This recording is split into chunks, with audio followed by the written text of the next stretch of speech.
इस physical world में, इस दुनिया में अगर कुछ ऐसा है जो कि एग्जैक्ट वैसे ही रहता है हमेशा जैसे वो अब है, तो वो है चेंज, बदलाव। बदलाव ही हर जगह हमेशा कायम रहता है। यहाँ इस फिजिकल यूनिवर्स में चेंज हर वक्त हर जगह हो रहा होता है।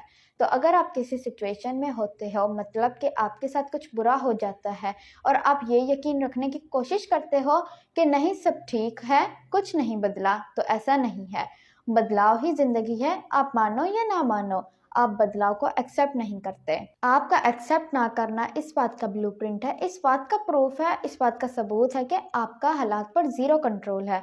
आप हैंडल नहीं कर सकते हालात को, आप कन्फ्रंट नहीं कर सकते, फेस नहीं कर सकते। जब तक आपका हालात पर जीरो कंट्रोल रहेगा तब तक आप परेशान होते रहोगे और दुखी होते रहोगे।